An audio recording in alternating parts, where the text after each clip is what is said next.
গণশক্তি অসম ৰাভা যৌথ সংগ্ৰাম সমিতি আমি গোটেইবিলাকে একেলগে ইলেকশ্যন খেলিছো। ৰাভা আসঙতো আমি খুব ভাল ৰিজাল্ট দেখুৱাব পাৰিছো আৰু মই ভাবো যে এইবাৰ পঞ্চায়ত নিৰ্বাচনতো আমি চমকপ্ৰদ ফলাফল দেখুৱাবলৈ সক্ষম হ'ম। জম্মু কাশ্মীৰৰ কালি ঘটনাটো অসমৰ এটা পেনেলে তাক সাৰ্ভাইভ কৰি আছে। কৰিমগঞ্জৰ অসম ইউনিভাৰ্চিটিৰ তেখেত অধ্যাপক, মোৰ অফিচে তেখেতৰ লগত যোগাযোগত আছে। মই ভাবো যে তেওঁক আমি নিৰাপদে উভতাই আনিম। অৰুণাচলৰো বায়ু সেনাৰ সৈনিক এজনৰ যোৱাকালি এই ঘটনাত মৃত্যু হৈছে। আমি তেখেতৰ নশ্বৰ দেহু নিশা 11:30 বজাত আহি পাব। আমি ব্যৱস্থা কৰিছো যাতে সন্মান সহকাৰে তেওঁক আমি অৰুণাচললৈ পঠাব। এই নিৰ্দিষ্ট কাণ্ডটো কোনো একাংশই ৰাজনীতি কৰিছে আৰু কোনেও এইটো কণ্ডেম কৰে নাই, যোৰহাটৰ সাংসদেই কওক বা কেন্দ্ৰীয় তেওঁলোকৰ অসমৰ এজন সাংসদে 15 দিন সময় ইছলামাবাদত থাকি অহাৰ তথ্য অসম চৰকাৰৰ ওচৰত আছে আৰু এই সংসদজনে পাকিস্তান দূতাবাসৰ লগত তেওঁৰ সম্পৰ্ক ৰাইজৰ সন্মুখত আছে আৰু বহুত কথা পোহৰলৈ আহিব। ছেপ্টেম্বৰ মাহৰ ভিতৰত এজন গৌৰৱী পিতৃৰ সন্তান কেনেকৈ দেশৰ বিৰুদ্ধে যাব পাৰে তাৰ জল পট প্ৰমাণ আমি এক্সপ'জ বুলি নকওঁ, দেশৰ স্বাৰ্থত ৰাইজৰ সন্মুখত আনিব লাগিব। আৰু মই আজিয়ে কৈছো যে 15 দিন ভাৰত চৰকাৰক নোকোৱাকৈ ইছলামাবাদত থাকি অহাৰো আমি প্ৰমাণ পাইছো আৰু বিভিন্ন প্ৰমাণ আমাৰ হাতত আছে।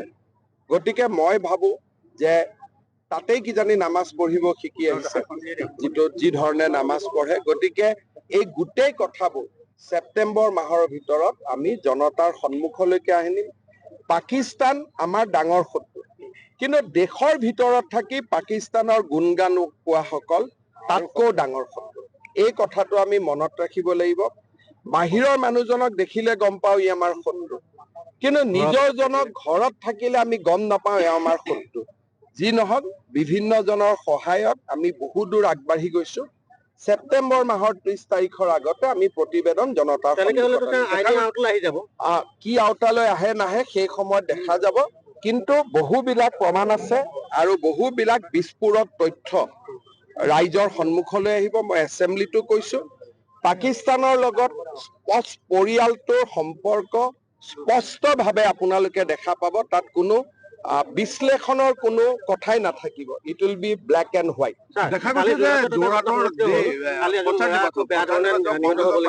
যোৰহাটৰ আৰক্ষী অধীক্ষকৰ লগত মই কথা পাতিম। যি ধৰণে এজন যুৱকৰ মৃত্যু হ'ল এইটো আমাৰ বাবে গ্ৰহণযোগ্য নহয়। মই আৰক্ষী অধীক্ষকক কম যে আমি কঠোৰৰ পৰা কঠোৰ ব্যৱস্থা গ্ৰহণ কৰিব লাগিব। দেখা গৈছে যে কংগ্ৰেছৰ প্ৰাৰ্থীসকল পানী ধাৰণ নচৰা অৱস্থা, এইটো কাৰণে মানে যিটো সাংসদ গৌৰৱ গগৈৰ কাৰণে এইটো হৈছে বুলি ভাবে বা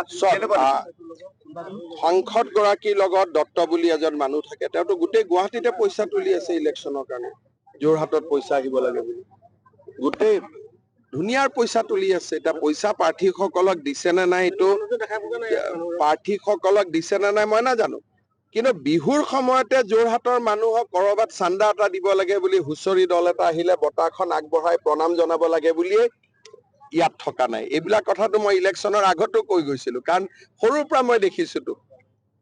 ৰাইজেতো এতিয়া দেখিছে, কিন্তু মইতো বাচ্ছাৰ পৰাই দেখিছো। গতিকে মই কোন বগা কোন কলা কোন ৰঙা কোন হালধীয়া মই ভাল কৰি বুজি পাওঁ। দেখা গৈছে যোৰহাটত একক সংখ্যাগৰিষ্ঠতা পাই পঞ্চায়ত দখল কৰিব বিজেপিয়ে।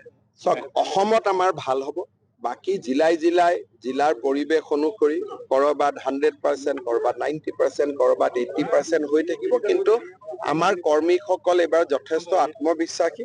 মই যোৱাকালি শিৱসাগৰতো আছিলো, তেওঁলোকে ভাবে যে এইবাৰ ভাল ৰিজাল্ট।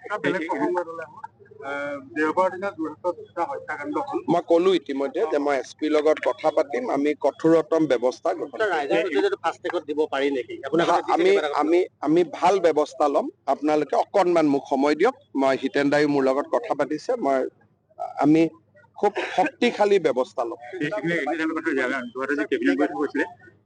আপোনাৰ যিখিনি কথা শুনা গৈছে সকলোখিনি মোটামুটি শেষ হৈছে, কিন্তু ইয়াতে আপোনাৰ যি জাজিমুখৰ দলং কথা কোৱা হৈছে, কিন্তু সেই কাম আৰু কিজানি এষ্টিমেট চলি আছে, মই চেক কৰি ল'ম। কাম যি আছেতো গোটেইখিনি হৈ আছে।